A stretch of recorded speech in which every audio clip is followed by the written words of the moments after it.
Hello and welcome back to Born to Rant. I'm Brandon, and this week we are taking a look at a movie that feels like a fever dream, even for the people that grew up with it. A movie that did its best to capitalize on the success of both Teenage Mutant Ninja Turtles and Power Rangers, but failed in almost every single way. But also, we're talking about a movie with 2 Oscar winners on the team, and an origin story so bonkers that when I read it, I knew I had to make a video about this movie. That's right, today we are diving deep into the world of 1997's Warriors of Virtue, directed by Ronny and starring a cast that includes Mario Yedidia, Marley Shelton, Angus McFadden, and Chow Lee Chi. We'll take a look at the movie's origins as a vanity project for 4 doctors who also happen to be brothers, why it failed at the box office, and what, if anything, makes it worth watching today.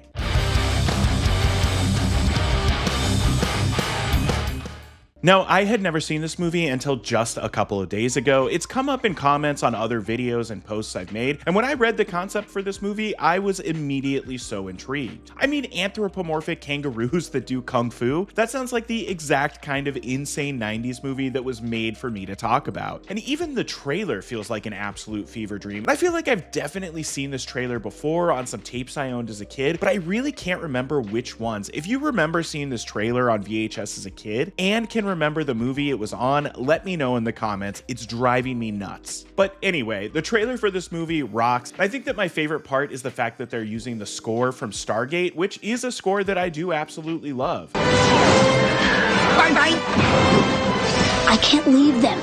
So anyway, putting this movie on, all I knew about it was that there were kangaroos and the kid from Under Wraps. And boy, oh boy, this movie really takes you on a journey. The first act alone is a masterclass of how to confuse your audience, and it really only gets crazier from there. But immediately, the look of this movie jumped out at me. I mean, these sets are beautiful, and this cinematography is way better than a movie of this caliber deserves. But before I start talking about how bonkers this movie is, and the few things that make it worth your time, I first have to tell you about how the movie came to be, because it's a truly unique story. Now, we've covered a lot of different types of productions on this channel, but I don't think I've ever come across something like this. So it all begins with the 4 Law brothers, Dennis, Ronald, Christopher, and Jeremy, who all each happen to also be surgeons, and their father happens to be a wealthy toy manufacturer in China. And from what I can tell, they saw the success of Teenage Mutant Ninja Turtles and Power Rangers and looked at their dad's ability to create action figures and just decided to go for it. And the inspiration for this movie really begins with the fact that their grandfather had named each of them after one of the 5 virtues of Confucianism. And between them and their father, they were able to pull together a budget of about $36 million to develop and shoot the movie. They started by hiring screenwriters Michael Vickerman and Hugh Kelly, neither of whom were well known at the time, so the Law brothers came to them with the world and basic idea for the story and told them that they'd picked Kangaroos for the film's heroic guardians, since they're bipedal and are already known for punching and kicking. And I gotta say, their logic does make sense, but I do not think this actually ended up working out in the movie's favor. Instead, the Roos all kind of vaguely look like my boy Harry from Harry and the Hendersons, but also the suits and puppets were all done by just one man, Tony Gardner, and for just being him, I think he did an alright job with this bonkers concept and essentially no budget. They also hired Hong Kong director Ronny, who'd been grinding it out making kung fu movies in Hong Kong since the late 70s. And he'd really made a name for himself and felt he was ready to cross over and start doing English language movies, which was perfect because the Law brothers really wanted this to be a Chinese-American production with a heavy influence of Hong Kong filmmaking. This is also where cinematographer Peter Pau comes into play, and Pau had been shooting movies since the mid-80s, even doing John Woo's classic The Killer. And of course, Pau would go on to win an Oscar for his work on Crouching Tiger, Hidden Dragon just a couple of years after this, and on January 15th, 1996, Warriors of Virtue went into production with MGM secured as a distributor and a total budget of $56 million, and filming would take place primarily in Beijing, but a few pickup scenes in Vancouver, BC as well. Production would use a total of 8 different kangaroo animatronics created by Gardner, and I gotta be honest, because this is such a niche movie, I just really could not find much as far as behind the scenes stories go. There is a behind the scenes doc, but it's really just a lot of the doctors saying that making a movie is harder than doing surgery, which is both an absolutely insane thing to say and kind of true. Much harder making a movie than doing surgery, because in surgery, in the operating room, no matter how complicated the case, I'm the only one in charge. And on May 2nd, 1997, Warriors of Virtue was released into theaters and would place 7th on its opening weekend, bringing in only $3.2 million against its $56 million budget. And the movie would actually only last one more weekend at the box office, where it would place 11th and bring its worldwide total to just $6.5 million before being removed from theaters entirely. And unfortunately, the movie would not do much better on home video, only making $7.6 million in sale in its first 3 months of release.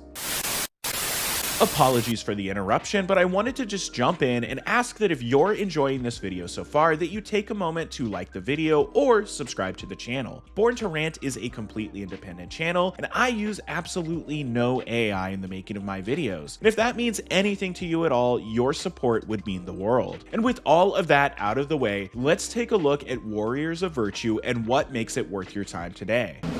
Warriors, come out and play! Now, this is a little bit of a different situation, because I think a lot of what makes this movie worth watching is the fact that it's kind of baffling, but it also features some legitimately interesting and cool filmmaking. Now, let's start with the stuff that would make you want to put this movie on at a party with a group of friends, because there's a lot to cover there.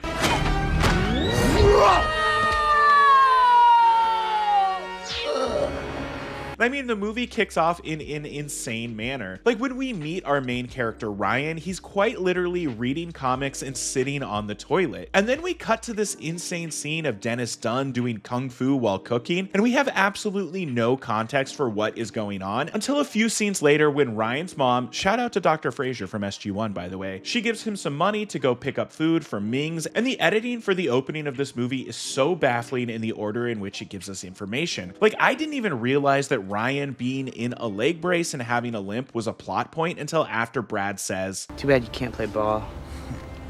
You're pretty smart." And even then, it wasn't until Ryan and Chucky are leading the bullies into the sewer that it really clicked for me. And also, we have to talk about the dialogue in the real world, because some of these lines are just hilarious, like, I make hot dogs out of our weavers. Hot dogs, right? With meatballs on the side. Did you say something or did you fart? Make like Tom and Cruise. Shut up, Chucky. I can do this, okay? or how Chucky yells out to Brad and then chastises Ryan for engaging with him. Hey, Brad! Brian caught you when he played.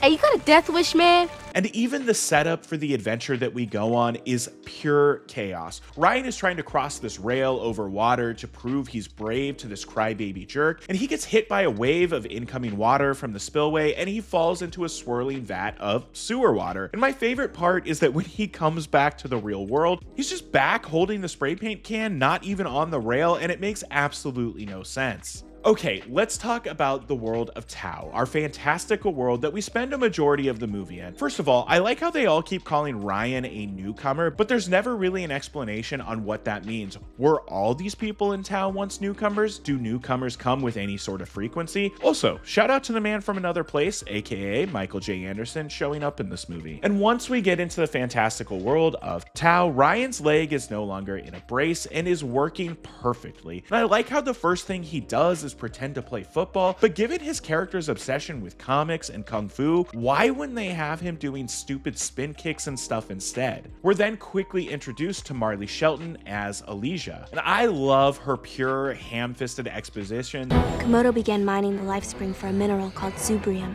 The life springs are where we live. They radiate energy to all of Tau. That sets up the world and our evil villain, Komodo. And I mean, let's talk about Angus McFadden as Komodo, because this performance is truly the definition of bonkers. Do not think thoughts! Let them make their mistake. And I have to imagine that McFadden was having the most fun coming up with this character. His performance is so big and all over the place, and even though he's fully insane, I do feel like it's impossible to not at least have a little bit of fun when he's on screen. And actually, the same goes for Elysia once she fully turns and reveals that she's been siding with Komodo all along, all over the accidental death of her brother. Yun killed. It was one of the bad guys. It was my brother.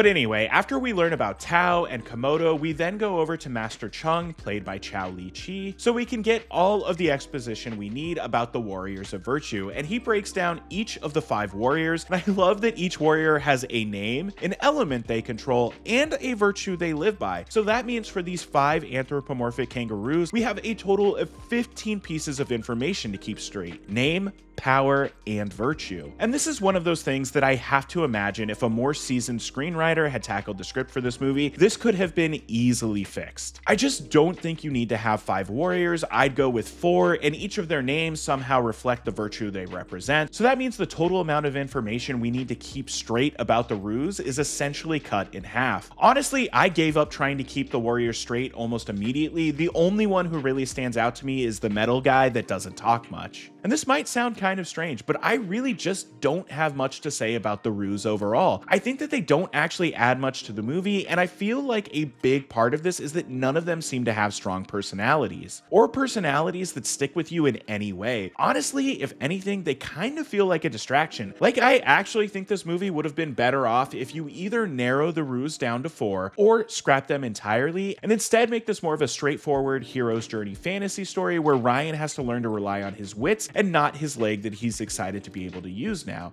But that's just my opinion. And I do think the world of Tao is genuinely cool. First of all, I love all the weird little characters like this guy or this guy, and I actually kind of love Komodo's minions as well, especially this guy who yells, "Stupid ruse! Stupid ruse! Stupid ruse!"